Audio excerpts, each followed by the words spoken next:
आज के समय क्रूड ऑयल का प्राइस अपने सबसे हाई पीक पर चला गया है। प्रति बैरल $120 हो गया है। लेकिन फिर भी जब ट्रंप से पूछा गया कि आप इस युद्ध को कब बंद करेंगे, तब जो ट्रंप ने जवाब दिया है वो एकदम से शॉकिंग है। ट्रंप का कहना है कि जो ईरान में यूएस मिलिट्री एक्शन कर रही है वो वार है ही नहीं, क्योंकि ईरान की इकोनॉमी पूरी तरह से खत्म हो चुकी है। उनके नेवी और एयरफोर्स को यूएस ने डिस्ट्रॉय कर दिया है।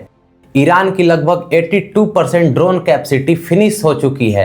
इसलिए ट्रंप का कहना है कि अभी जो ईरान में कॉन्फ्लिक्ट चल रहा है, डोनाल्ड ट्रंप इसे वार मानते ही नहीं है। ट्रंप ने दावा किया कि उन्होंने अब तक दुनिया में 8 युद्धों को रुकवा दिया है।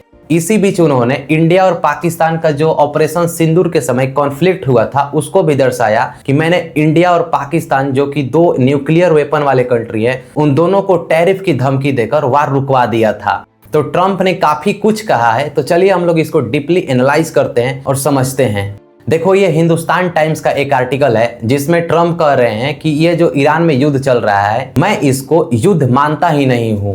और साथ में ट्रंप ने इंडिया और पाकिस्तान के जो ऑपरेशन सिंदूर के समय कॉन्फ्लिक्ट हुआ था उसके बारे में भी बात किया और बताया कि कैसे मैंने टैरिफ के दम पर इंडिया पाकिस्तान को धमकाया कि मैं तुम दोनों पर 200% का टैरिफ लगा दूंगा। और उसके बाद ये दोनों देश डर गए और जो कॉन्फ्लिक्ट है वो पूरी तरह से रुक गया। और साथ में उन्होंने कहा कि मैंने टैरिफ के दम पर अब तक कुल 8 युद्ध को रुकवा चुका हूं। ट्रंप के मुताबिक पाकिस्तानी मिनिस्टर्स ने उनको थैंक यू भी बोला है, क्योंकि उन्होंने इंडिया और पाकिस्तान के कॉन्फ्लिक्ट के समय 30 से 40 मिलियन लोगों की जिंदगी उन्होंने बचा ली थी। ट्रंप ने दावा किया है कि जो उनका ये टैरिफ टूल है वो यूनिवर्सल है, वो कहीं भी लागू करके दुनिया में किसी भी प्रकार के कॉन्फ्लिक्ट को वो रुकवा सकते हैं। मतलब अजीबोगरीब सी व्हाइट हाउस में ट्रंप कल स्टेटमेंट दिए हैं और उन्होंने कहा कि जो ईरान में युद्ध चल रहा है, ईरान की इकोनॉमी पूरी तरह से खत्म हो चुकी है, ईरान की नेवी और एयरफोर्स डिस्ट्रॉय हो चुकी है, उनकी 82% ड्रोन कैपेसिटी फिनिश हो चुकी है। उन्होंने कहा कि अमेरिका वार में इसलिए अभी तक है क्योंकि जो ईरान है न्यूक्लियर एग्रीमेंट के लिए राजी नहीं हो रहा है। जैसे ही वो न्यूक्लियर एग्रीमेंट के लिए राजी हो जाएगा, हम लोग हार्मुज ब्लॉकेड को हटा देंगे, नहीं तो हम लोग अपने नेवल ब्लॉकेड को हार्मुज से नहीं हटाने वाले हैं।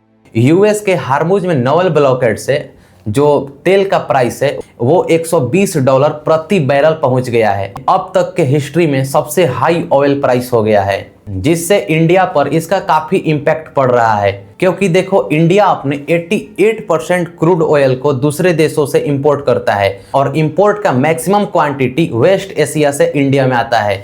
लेकिन जब से हार्मुज ब्लॉक हुआ है, लगातार ऑयल प्राइसेस अपने पीक पर जा रही है।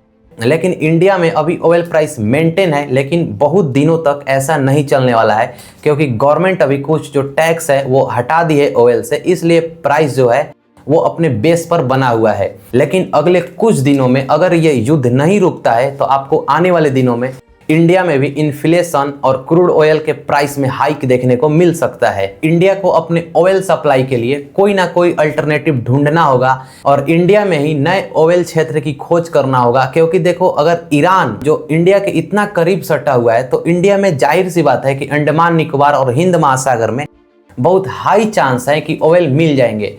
तो इंडियन गवर्नमेंट को इस पर ध्यान देना चाहिए, नहीं तो आने वाले समय में इंडिया में जो इन्फ्लेशन है काफी बढ़ जाएगा, जिससे लोग परेशान होंगे। आप लोगों के लिए एक फाइनल कंक्लूजन मैं देना चाहता हूं। देखो, जो मैं हूं वो अभी एक नया क्रिएटर हूं यूट्यूब पर। मैं प्रयास कर रहा हूं जियो पॉलिटिक्स और एजुकेशनल वीडियो बनाने का, लेकिन मेरे अंदर अभी कॉन्फिडेंस और स्टोरी टेलिंग की वो आइडिया नहीं है जो अच्छे यूट्यूबर्स के पास है।